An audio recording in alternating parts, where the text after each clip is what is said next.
Hello बच्चों, कैसे हैं आप सब। I am Aarti Suri. Welcome back to paperless learning. आज हम ईवीएस का chapter 3 the mystery of food पढ़ेंगे।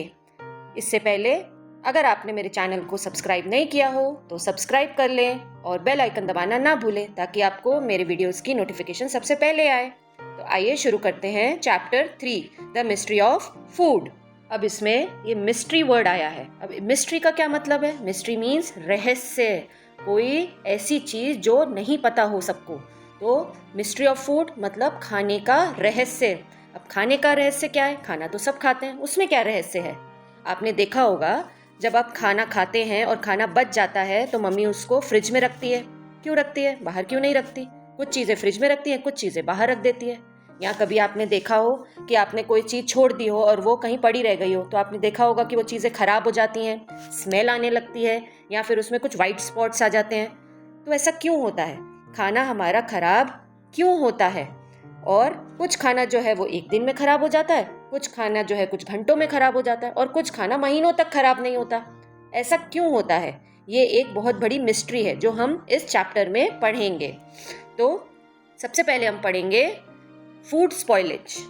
फूड स्पॉइलेज मीन्स खाने का खराब हो जाना। स्पॉइल होना मतलब खराब हो जाना। The forgotten tiffin box. ये चैप्टर एक कहानी से शुरू होता है। फॉरगेटन टिफिन बॉक्स मतलब ये चैप्टर एक भूले हुए टिफिन की कहानी है। आइए पहले कहानी पढ़ते हैं, फिर आगे देखते हैं कि इस चैप्टर में क्या है। It was a sunny Monday morning. Disha was a curious girl, always eager to explore things around her. आज जो है जिस दिन की हम बात कर रहे हैं वो एक मंडे मॉर्निंग थी, सनी डे था, धूप निकली हुई थी और हम एक दिशा की बात कर रहे हैं। दिशा एक लड़की है जो बहुत क्यूरियस है। क्यूरियस मतलब हर चीज़ को जानने की इच्छा रखना। तो उस बच्ची में हर चीज़ जानने की बहुत इच्छा थी। हर चीज़ में वो क्वेश्चंस करती होगी, बहुत जानना चाहती होगी। जैसे होता है ना, आप लोग भी मम्मी से पूछते हैं मम्मी ऐसा क्यों है, मैम से पूछते हैं मैम ऐसा क्यों है, पापा से पूछते हैं, अपने एल्डर्स से सबसे पूछते हैं ना कि ऐसा क्यों होता है, ये कैसी चीज़ होती है। मतलब वो बहुत क्यूरियस थी जानने के लिए और अपने आसपास की चीज़ों को एक्सप्लोर करती थी, देखती थी, ढूंढती थी, हर चीज़ का रीज़न देखती थी कि क्या हो रहा है उस जगह पर। She found the lunch box she had forgotten in school last Friday. Last Friday वो एक लंच बॉक्स अपनी क्लास में भूल गई थी। जब वो मंडे मॉर्निंग आई, मतलब सैटरडे और संडे छुट्टी रही होगी, तो मंडे मॉर्निंग जब आई तो उसको अपना लंच बॉक्स मिला। There was one of her favourite food uttapam left in it 3 days ago. 3 दिन पहले मतलब फ्राइडे को जब वो उत्तपम लेकर आई थी, उसका उत्तपम जो था वो टिफिन में रह गया था। अब मंडे को उसका लंच बॉक्स मिला तो वो खुश हो गई, चलो मेरा उत्तपम मुझे मिल गया, अब मैं उत्तपम खाऊंगी। शी रिमेम्बर्ड, उसको याद आया कि उसका उत्तपम था। When she opened the lunch box, a foul smell come out of it. जब उसने अपना लंच बॉक्स खोला तो उसको एक बहुत गंदी सी स्मेल आई। Her yummy uttapam had some colored patches. उसके यम्मी उत्तपम पे कुछ कलर्ड पैचेस थे। ये देखिए, कुछ इस तरह का उत्तपम उसको मिला जिसमें ये ब्लैक पैचेस थे, खराब हो गया था। तो वो बहुत हैरान हुई ये देखकर कि ये तो कुछ अजीब सा लग रहा है। What happened to my uttapam? She wondered. This was a mystery of दिशा। उसको लगा ये मेरे उत्तपम में क्या हो गया है, ये कैसे ब्लैक कलर के पैचेस आ गए हैं और इसमें इतनी स्मेल क्यों आ रही है। तो उसको ये मिस्ट्री लगी कि ये खाने में ये ऐसा क्या हो गया, इसमें क्यों चेंजेस आए हैं इस खाने में। उसके पेन पेंसिल, उसकी बुक्स, वो तो कितने टाइम पड़ी रहती हैं लेकिन उसमें तो कभी कोई पैचेस नहीं आते, लेकिन ये जो उत्तपम है उसमें ये पैचेस क्यों आ गए हैं। Disha was eager to find out what had caused it. उसको जानने की बहुत इच्छा हुई कि ये क्या हुआ मेरे उत्तपम के साथ। Detective Disha was now ready to solve the mysteries of the world around her. अब डिटेक्टिव दिशा मतलब जासूस दिशा। अब हम जासूसी करते हैं ना कि कोई चीज पता लगानी हो तो उसमें जासूसी करते हैं, तो वही इसीलिए दिशा को डिटेक्टिव कहा है। तो डिटेक्टिव दिशा जो थी वो रेडी हो गई है जानने के लिए कि ये क्या मिस्ट्री है, जो हमारा जो खाना है वो स्पॉइल क्यों हो गया, ये ऐसा खराब सा क्यों दिख रहा है, क्यों गंदी स्मेल आ रही है। Food is an important part of our world. Disha started her inquiry about the food. अब दिशा ने अपनी इंक्वायरी स्टार्ट करी क्योंकि फूड जो था हमारे वर्ल्ड का सबसे इम्पॉर्टेंट चीज़ है। बिना खाना खाए तो हम रह नहीं सकते, लेकिन अगर खाना ऐसे छूट गया और उसमें ये ब्लैक स्पॉट्स आ गए तो वो काहे के स्पॉट्स हैं, क्या है उसके अंदर, तो उसने वो जानने के लिए उसने इंक्वायरी स्टार्ट करी। Now mystery 1, what made my uttapam spoil. अब दिशा के लिए एक मिस्ट्री थी उसके सामने कि मेरा उत्तपम किसने खराब किया? As soon as she reached home, Disha ran to her Anna. Anna means Elder brother. Tamil में अन्ना कहते हैं एल्डर ब्रदर को. तो जैसे ही वो घर गई, वो भाग के अपने एल्डर ब्रदर के पास गई, जिसका नाम था Aditya. Who was in grade 8. वो जो था वो 8th में था. अब दिशा तो 5th में है, उसको नहीं पता कि ऐसा क्यों है, लेकिन उसके बड़े भाई जो था वो 8th में था. अन्ना, what are these colored patches on the food? भैया, अन्ना मीन्स भैया, ये कलर्ड पैचेस जो खाने पे हैं ये क्या है? It does not smell good. दिशा ने पूछा कि भैया ये क्या है? इसकी स्मेल तो बहुत खराब है. He looked and smiled. उसने देखा और मुस्कुराने लगा. That's mold. Disha, these tiny living things are called microbes, which grew on your food and changed it. तो तब आदित्य ने कहा, दिशा ये मोल्ड्स होते हैं, ये जो ब्लैक कलर के तुम्हें दिख रहे हैं पैचेस, ये मोल्ड हैं. These tiny living things are called microbes. इन्हें माइक्रोब्स कहते हैं. Which grew on your food and changed it. जो कि तुम्हारे खाने पर अपने आप ग्रो हो गए हैं और तुम्हारे खाने को चेंज कर दिया है. दिशा inquired, microbes?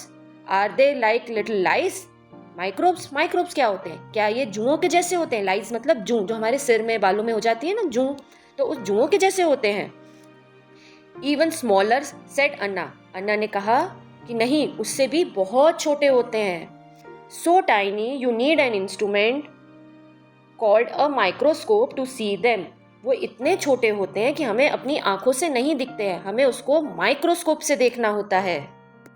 ये देखिए, ये माइक्रोस्कोप होता है. इसको ऐसे आंख लगाकर यहाँ पर ऐसे आंख लगाते हैं और इसको यहाँ पर नीचे जो भी हमें चीज़ देखनी होती है यहाँ पर रखी जाती है और उसको देखते हैं. छोटी सी चीज़ बहुत बड़ी बड़ी दिखती हैं, मतलब जो हम आंखों से नेकेड आई से नहीं देख सकते उसको हम इस माइक्रोस्कोप से देखते हैं. और देखिए, ये होते हैं मोल्ड्स मतलब फफूंद, जो छोटे छोटे जो बारीक बारीक ब्लैक स्पॉट्स हो जाते हैं. देखिए, आपने कभी ब्रेड में देखा होगा या फ्रूट्स में देखा होगा, ये फ्रूट्स में लग जाते हैं, ब्रेड में लग जाते हैं. ये इनको ऐसे छोटे छोटे जो वेलवेट जैसे हो जाते हैं वो मोल्ड्स कहलाते हैं. ये सब माइक्रोब्स होते हैं. बहुत सारी तरह के माइक्रोब्स होते हैं. माइक्रोब्स कैसे दिखते हैं? और ये देखिए, ये इतने सारे तरह के माइक्रोब्स होते हैं. उसमें से मोल्ड एक तरह का माइक्रोब है. माइक्रोब्स मतलब माइक्रो ऑर्गेनिज्म.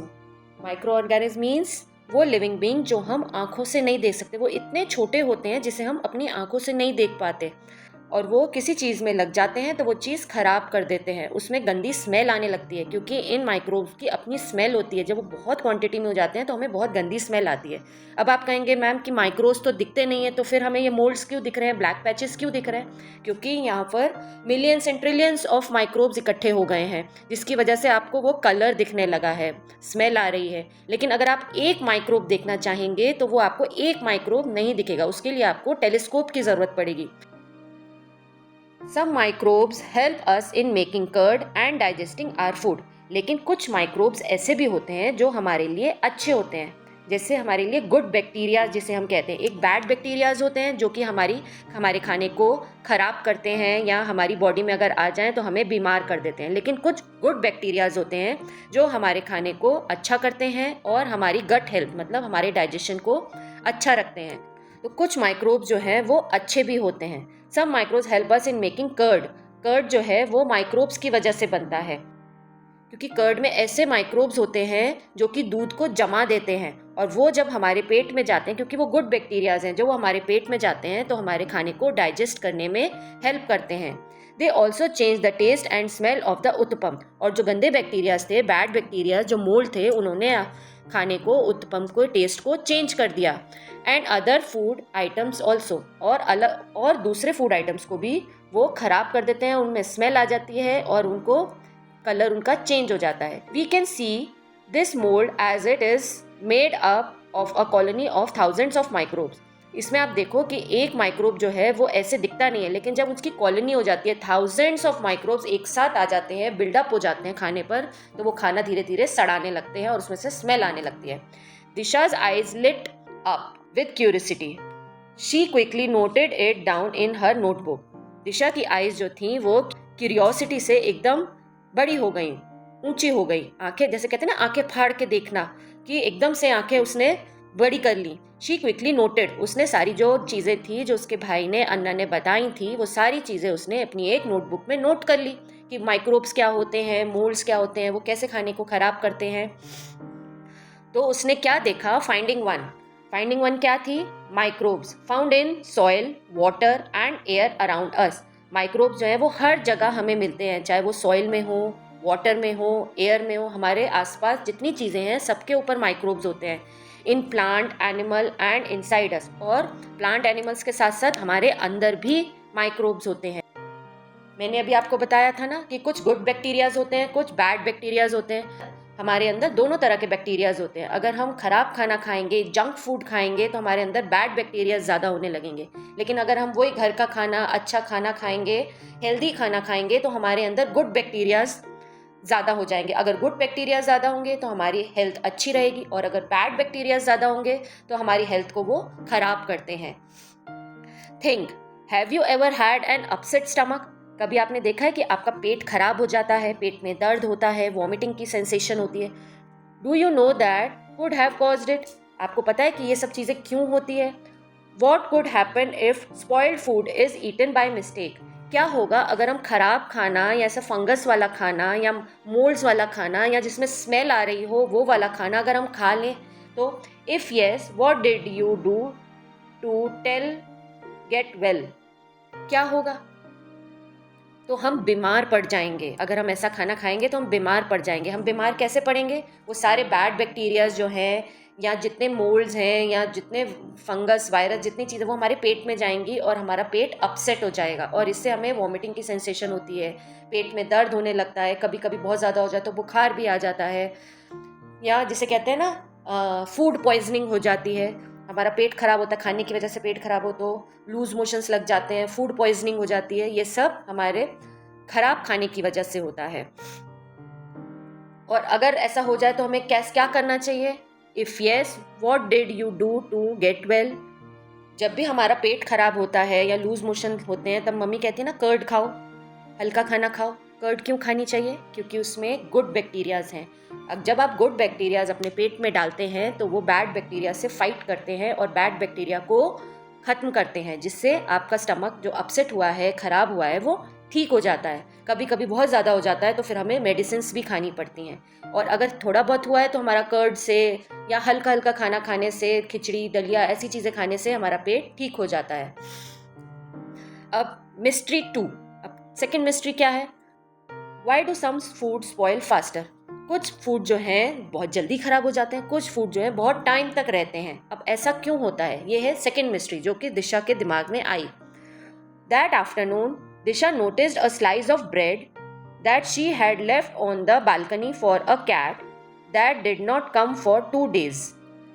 और उसी आफ्टरनून, उसी दोपहर को दिशा ने नोटिस किया कि उसने अपनी बालकनी में एक ब्रेड का स्लाइस रखा था कैट के लिए, बट कैट 2 दिन से आई नहीं थी। It had coloured patches. अब वो ब्रेड पड़ी हुई थी तो वो खराब हो गई थी। वहाँ पर 2 दिन से पड़ी हुई ब्रेड, उसमें भी कलर्ड पैचेस आ गए थे। ये देखिए, अब आपने ब्रेड देखी है जब कोई ख़राब हो जाती है तो उसमें ऐसे ग्रीन कलर के पैचेस आ जाते हैं, कहीं कहीं ब्लैक पैचेस आ जाते हैं, है ना? ये ब्रेड जो होती है वो ख़राब हो जाती है, इसमें मोल्ड्स आ जाते हैं। तो ऐसी ब्रेड हमें कभी भी नहीं खानी चाहिए। तो उस दिशा को ऐसी ब्रेड मिली वहाँ पर बालकनी में। It had coloured patches on it. अब ब्रेड में तो कलर्ड पैचेस थे, बट द पिकल्स हर पाती grand mother in Tamil had made 2 months ago were still delicious as it was covered with oil. अब उसको लगा कि जो मैंने 2 दिन पहले ब्रेड रखी थी बालकनी में वो खराब हो गई, लेकिन मेरी दादी, पाती मतलब दादी, तमिल में पाती कहते हैं, तो मेरी दादी ने जो अचार बनाया था वो तो 2 महीने हो गए, वो आज भी इतना डिलीशियस है, इतना टेस्टी अचार है। आपने देखा होगा ना, आपके घरों में अचार रहता है, कितने कितने महीनों वो रखा रहता है, फिर भी बहुत टेस्टी होता है। लेकिन रोटी या ब्रेड जो है वो 1-2 दिन में ही खराब हो जाती है। तो उसको, दिशा को ये बात बहुत स्ट्रेंज लगी। वो बहुत हैरान हुई ये सुन के। स्ट्रेंज मतलब एक हैरानी हुई उसको ये देखकर कि कोई फूड जो है बहुत जल्दी खराब हो जाता है और कोई फूड जो है बहुत टाइम तक रहता है। अब ऐसा क्यों होता है? तो उसके दिमाग में एक और नया क्वेश्चन आया। अब क्वेश्चन है, why do you think food gate spoiled? आपको क्या लगता है कि कोई खाना क्यों खराब होता है? इसका आंसर जानने से पहले थोड़ा सा हम आगे और पढ़ते हैं। She went back to her Anna and asked, वो फिर वापस गई जब उसको ब्रेड जो थी वो खराब दिखी और उसको याद आया कि उसकी दादी ने जो है वो अचार बनाया था 2 महीने पहले, वो आज भी डिलीशियस है और ब्रेड खराब हो गई। तो ये सोचती हुई वो अन्ना के पास दोबारा गई। What do these microbes need grow? तो उसने फिर अन्ना से पूछा, अन्ना, इन माइक्रोब्स को ग्रो होने के लिए किन किन चीज़ों की ज़रूरत है? क्योंकि ब्रेड पर तो माइक्रोब्स ग्रो हो गए, लेकिन अचार में जो उसने अचार उसकी दादी ने बनाया था उसमें तो कोई माइक्रोब्स आया ही नहीं, वो अचार खराब हुआ ही नहीं। तो वो जानना चाहती थी कि माइक्रोब्स को ग्रो होने में किन किन चीज़ों की ज़रूरत है। तो अन्ना ने रिप्लाई किया, microbes need moisture, air and a right temperature to grow. तो अन्ना ने बताया माइक्रोब्स को मॉइस्चर की ज़रूरत होती है, हवा की ज़रूरत होती है और सही टेम्परेचर की ज़रूरत होती है ग्रो होने के लिए। If we remove any of these, अगर हम इनमें से कोई भी एक चीज़ रिमूव कर देंगे तो हम उसके ग्रोथ के ट्रैक को रोक सकते हैं, मतलब उसकी ग्रोथ को रोक सकते हैं। All life need water and air to survive, हर लिविंग बीइंग को वाटर और एयर चाहिए सर्वाइव करने के लिए। अगर हम इनमें से कोई भी चीज़ अगर हम रोक दें या फिर उसको वो एटमॉस्फेयर ना दें कि जिसमें वो ग्रो करे, तो माइक्रोब्स ग्रो नहीं हो पाएंगे। इसलिए अचार में माइक्रोब नहीं आए, क्योंकि अचार के ऊपर ऑयल की एक लेयर थी। आपने देखा होगा कि जब हम अचार का डब्बा खोलते हैं तो उसमें ऑयल होता है, ऊपर खूब सारा ऑयल भरा होता है। वो ऑयल क्या करता है, वो एयर को अंदर आने से रोकता है, जिसकी वजह से वो माइक्रोब्स अंदर ग्रो नहीं हो पाते और अचार आपका महीनों तक सही रहता है। और यही अगर हम देखें, अगर अचार में अगर ऑयल कम हो जाता है या अचार जो है ऑयल से ऊपर आ जाता है तो ऊपर की लेयर अचार की वाइट हो जाती है, उसमें फंगस लग जाती है, माइक्रोब्स आ जाते हैं उसमें। कभी आप देखना, अगर अचार को आप कटोरी में बाहर निकाल के रख देना और हफ्ता 10 दिन उसको रखे रहने देना, तो देखना वो अचार खराब होने लगेगा। और वही अचार अगर ऑयल में भीगा रहेगा तो वो अचार खराब नहीं होगा, क्योंकि हमने माइक्रोब्स के ग्रोथ के ट्रैक को रोक दिया है, वहाँ मॉइस्चर और एयर नहीं पहुँच पा रही है, तो इसलिए अचार सेफ रहता है ऑयल के अंदर। Finding 2, we need to keep air and water away from the microbes. हमें अब फाइंडिंग 2 क्या है, उसको क्या पता चला, माइक्रोब्स को ग्रो करने के लिए मॉइस्चर, एयर और राइट टेम्परेचर की ज़रूरत होती है। अगर हम वाटर को और हवा को रोक दें तो माइक्रोब जो है वो नहीं ग्रो करेंगे और हमारा फूड जो है लंबे समय तक फ्रेश रहेगा, अच्छा रहेगा। तो बच्चों, आपको उस क्वेश्चन का आंसर मिला कि why do you think food gate spoiled, कि फूड क्यों खराब होता है, क्योंकि उसके ऊपर माइक्रोब्स आ जाते हैं। और माइक्रोब्स कैसे आते हैं, क्योंकि उनको राइट टेम्परेचर मिलता है एंड उसको मॉइस्चर और एयर मिलती है। अगर हम इन चीज़ों में से किसी एक को भी रोक देंगे तो फूड हमारा स्पॉइल्ड नहीं होगा। अब ये क्वेश्चन आंसर जो है हम दूसरी वीडियो में करेंगे, जो हमारे क्वेश्चन आंसर्स की वीडियो होगी, तो आप वो वीडियोस देखना ना भूलें। तो आइए देखते हैं next, food preservation. Mystery 3, how do we save our food from spoilage. अब मिस्ट्री 3 क्या है, कि हम खाने को स्पॉइल होने से कैसे रोक सकते हैं। अब दिशा ने देखा कि खाना क्यों स्पॉइल हो रहा है और खाना स्पॉइल होने का क्या रीज़न है। अब उसके दिमाग में एक और मिस्ट्री आई कि हम उस खाने को स्पॉइल होने से कैसे रोक सकते हैं, क्या क्या मेथड हैं ऐसे जिससे हम उसके जो 3 चीज़ें उसे चाहिए, माइक्रोब्स को मॉइस्चर चाहिए, एयर चाहिए और टेम्परेचर चाहिए, तो हम 3 चीज़ों को कैसे रोकें, ऐसे क्या क्या मेथड्स हैं जिससे हम इन 3 चीज़ों में से किसी को रोक सकते हैं जिससे कि माइक्रोब्स फिर से ना आए। तो late us observe drying and dehydration. She saw her amma, amma means mother, and appa, appa means father. She saw her amma and appa drying chilies on a mat under the sun on the balcony. उसने देखा कि उसके mummy papa जो थे chillies को सुखा रहे थे सूरज की रोशनी में, बालकनी में। टू मेक चिली पाउडर, क्या करना था, वो क्यों सुखा रहे थे, उनको चिली पाउडर बनाना था। तो दिशा ने पूछा, why are you drying these Amma, Amma या मम्मी, आप ये चिलीज जो है वो क्यों सुखा रही हैं। To make chilli powder this should last us for the entire year, Amma answered. Amma ने आंसर किया, अम्मा ने बताया दिशा को कि ये चिलीज जो है इनका पाउडर बनाएंगे ताकि हम सारे साल उस मिर्च का पाउडर को हम यूज कर सकें। Then finding 3, drying in sun remove the moisture from the chillies.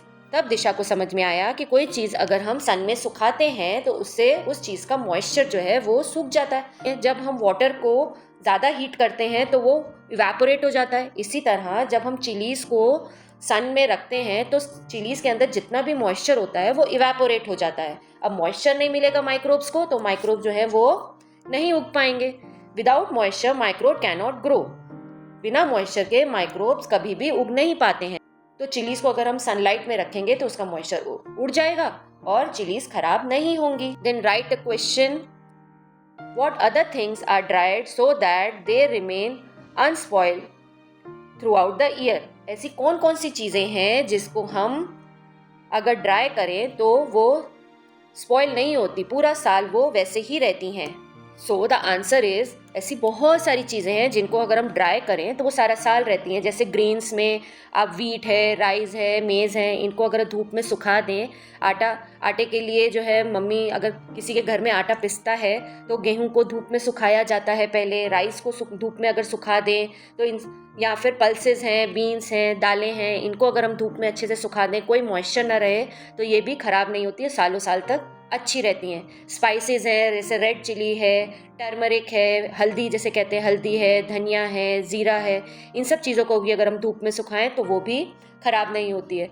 Fruits हैं, फ्रूट्स में डेट्स हैं, खजूर जिसे कहते हैं, या फिर किशमिश है, इनको भी अगर, किशमिश कैसे बनती है, ग्रेप्स को सुखाने से, तो इन सब चीज़ों को भी अगर हम सुखा देते हैं, अगर ग्रेप्स आप ऐसे ही लोगे तो कुछ दिनों में सूख जाएंगे, ख़राब हो जाएंगे, लेकिन वही अगर किशमिश अगर हम रखते हैं तो वो कई महीनों तक बिल्कुल फ्रेश रहती है, क्योंकि अंगूर को हमने सुखाया है, उसका सारा मॉइस्चर निकाल दिया है और किशमिश में कन्वर्ट हो गया, और किशमिश जो है वो बहुत समय तक रहती है।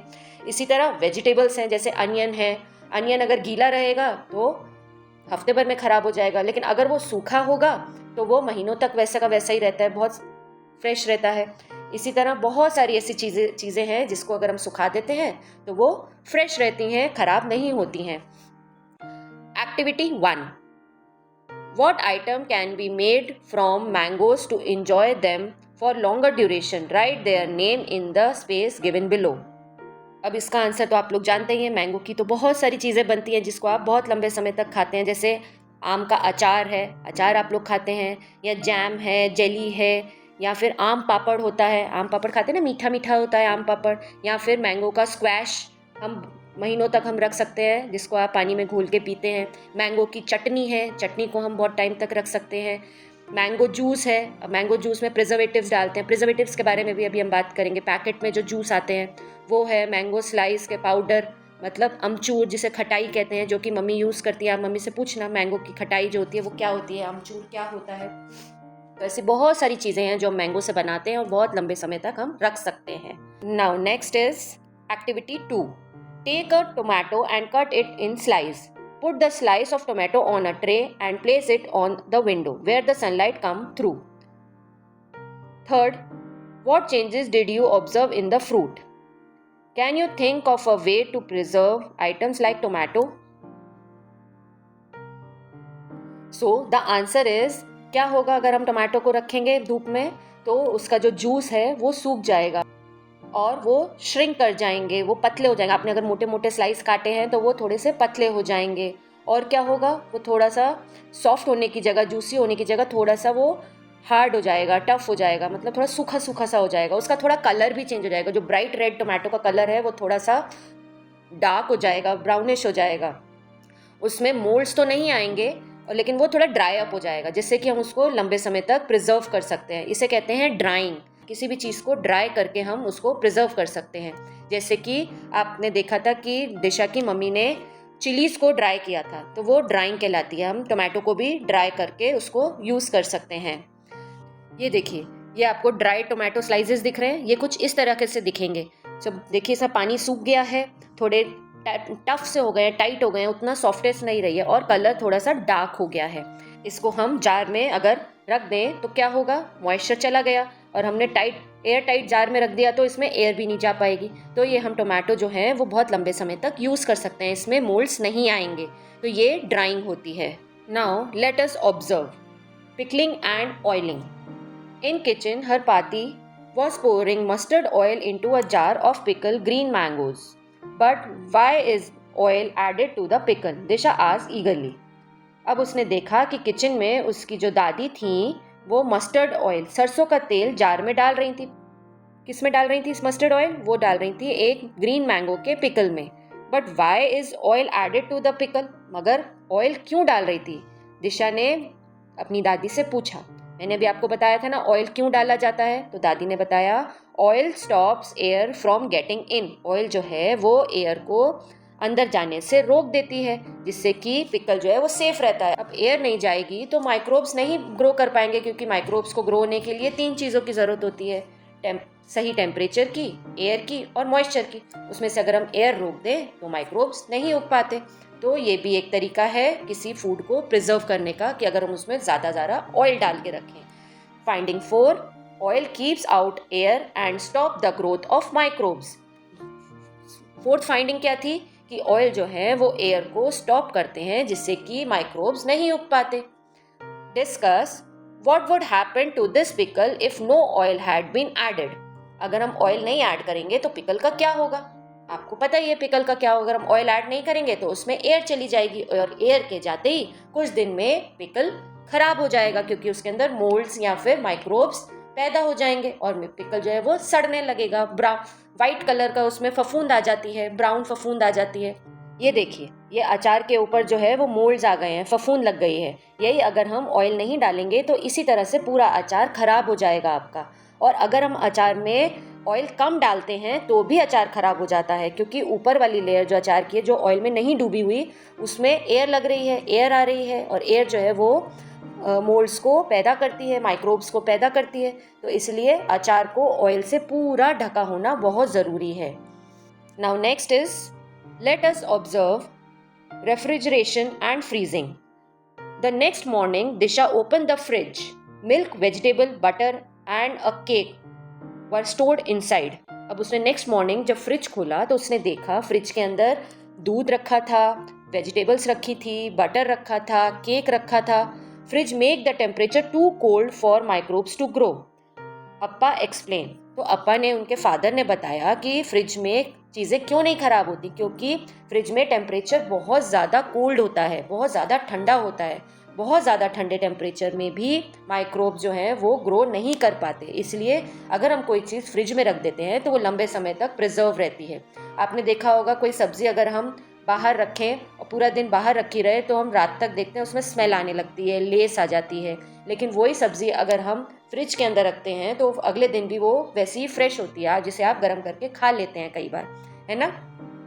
दूध जो है, दूध बाहर रखा हुआ खराब हो जाता है, फट जाता है, लेकिन अगर हम दूध को फ्रिज में रखें तो हमारा 2 दिन तक भी दूध वैसे का वैसा ही रहता है। क्यों? क्योंकि हमने टेम्परेचर को बहुत कम कर दिया, मतलब टेम्परेचर बहुत ठंडा हो जाने से उसमें माइक्रोब जो है वो ग्रो नहीं करते हैं।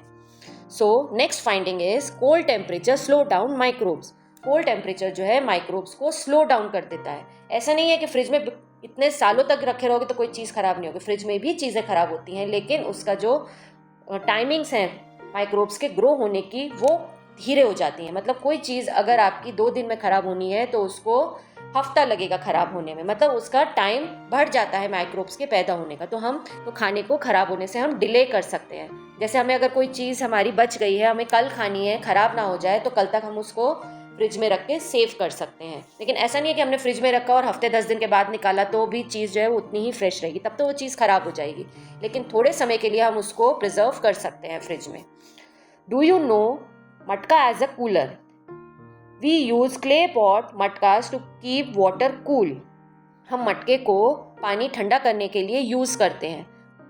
अब ऐसा क्यों होता है? मटका जो है पानी को ठंडा कैसे रख पाता है? कभी आपने ये जानने की कोशिश करी है? मटके में क्या होता है, मटके की जो क्ले होती है, जिससे क्ले से मटका बनता है, उसमें टाइनी पोर्स होते हैं। अगर आप मटके को ध्यान से देखो तो उसमें बहुत छोटे छोटे आपको होल्स दिखेंगे। उसमें से क्या होता है, पानी बहुत हल्का हल्का, बहुत धीरे धीरे बाहर रिसता है, जिससे क्या होता है, आपने देखा होगा मटके को कभी टच करो तो हमेशा गीला रहता है मटका। जहाँ तक अगर आधा मटका भरा होगा तो ऊपर का मटका जो है वो सूखा होगा, लेकिन जहाँ पानी स्टार्ट होगा वहाँ से मटका गीला दिखता है आपको। क्यों गीला होता है मटका हमेशा? क्योंकि उसके अंदर से पानी जो है वो बाहर आता है। अब जब पानी बाहर आता है तो वो सनलाइट में या बाहर के एटमॉस्फेयर से पानी इवेपोरेट करता है। आपने लास्ट चैप्टर में एक एक्टिविटी पढ़ी थी ना, जिसमें हम पानी रखें तो पानी का जो गिलास का जो सरफेस है उसमें वाटर ड्रॉपलेट्स आ जाती हैं, जिससे कि गिलास ठंडा हो जाता है। वही रीज़न जो है वो मटके में होता है। मटके का पानी जब थोड़ा थोड़ा बाहर आता है तो वो इवेपोरेट करता है, तो मटके की सरफेस को वो ठंडा कर देता है, जिससे कि मटके का सरफेस ठंडा होने से अंदर का पानी भी ठंडा रहता है। इस वजह से हम मटके में से जो पानी पीते हैं वो मटके का पानी हमेशा हमें ठंडा मिलता है। Why does butter need refrigeration and ghee does not? तो फिर अब एक नया क्वेश्चन है कि बटर को हमें रेफ्रिजरेटर में, फ्रिज में रखने की ज़रूरत होती है, लेकिन घी को हमें फ्रिज में रखने की ज़रूरत नहीं होती। हिंट है, find out how butter and ghee are made at home. अब आपने देखा कि मम्मी जो है वो घी कैसे बनाती है। पहले हम जो बटर होता है उसको गरम करते हैं। देखिए आपके पिक्चर में बना है, बटर को गरम करते हैं, खूब तेज़ बॉईल करते हैं, तो धीरे धीरे क्या होता है, तो उस बटर के अंदर जो वाटर है वो सेपरेट हो जाता है और बटर अलग हो जाता है। देखिए वाटर सेपरेट हो गया। अब वाटर को हम इवेपोरेट करते हैं। जब वाटर इवेपोरेट हो जाता है तो घी बन जाता है। अब घी में वाटर तो है ही नहीं, वाटर कंटेंट है ही नहीं। अब जिस चीज़ में वाटर कंटेंट होगा ही नहीं वो चीज़ कभी खराब होगी ही नहीं, है ना। तो इसलिए हमें घी को रेफ्रिजरेट करने की ज़रूरत नहीं होती है और बटर को रेफ्रिजरेट करने की ज़रूरत होती है। There are many ways to preserve food. और फूड को प्रिजर्व करने के बहुत सारे तरीके होते हैं। Disha's grandfather told her that people use salt, sugar and spices like pepper to keep food from spoilage. दिशा के ग्रैंडफादर ने, दादाजी ने ये भी बताया कि लोग जो है चीज़ों को, फूड को प्रिजर्व करने के लिए बहुत सारी चीज़ यूज़ करते हैं, जैसे नमक यूज़ करते हैं, शुगर यूज़ करते हैं, स्पाइसेस यूज़ करते हैं। स्पाइसेस मतलब मसाले यूज़ करते हैं जिसमें कि मिर्च होती है, पेपर होता है, मिर्च होती है, जिससे कि फूड स्पॉइल होने से बच जाता है। We still use these methods too. हम भी ये मेथड्स यूज़ करते हैं अपने खाने को स्पॉइल होने से बचाने के लिए। Now activity 3, find out about food preservation practices that your family by asking the elders at home. Right at least one such practice. अब आपको एक्टिविटी 3 क्या है, आपको अपने घर में पूछना है, फैमिली में पूछना है कि हम फूड प्रिजर्वेट करने के लिए कौन कौन सी चीज़ें यूज़ करते हैं। आपकी मम्मी अचार बनाती है तो उसके लिए अलग प्रिजर्वेशन मेथड होता है। पापड़ बनाते हैं उसके लिए अलग प्रिजर्वेशन मेथड होता है। पाउडर्ड मसाले होते हैं उसके लिए अलग प्रिजर्वेशन मेथड होता है। दालों को सेव करने के लिए प्रिजर्वेशन मेथड होता है। कुक्ड फूड को प्रिजर्व करने के लिए अलग प्रिजर्वेशन मेथड होता है। बहुत सारे प्रिजर्वेशन मेथड्स होते हैं, वो आपको अपने फैमिली में पूछिए और पूछ के आपको लिखना है। और अगर आपको इसका आंसर चाहिए तो आपको मेरी क्वेश्चन आंसर वाली वीडियो देखनी होगी, उसमें आपको सारे क्वेश्चंस के आंसर मिल जाएंगे। So the next finding, Disha को क्या समझ में आया? There are many ways in which food is being preserve. Disha को समझ में आया कि बहुत सारे तरीके हैं जिससे कि फूड प्रिजर्व हो सकता है। बच्चों ये वीडियो यहीं खत्म होता है। अब आपको आगे के टॉपिक्स के लिए नेक्स्ट वीडियो देखना होगा। नेक्स्ट वीडियो देखने के लिए आपको चैनल सब्सक्राइब करना है। अगर आपने चैनल अभी तक सब्सक्राइब नहीं किया है तो सब्सक्राइब कर लें और बेल आइकन दबाना ना भूलें ताकि आपको मेरे नेक्स्ट वीडियो की नोटिफिकेशन सबसे पहले आए। टिल देन बाय बच्चों।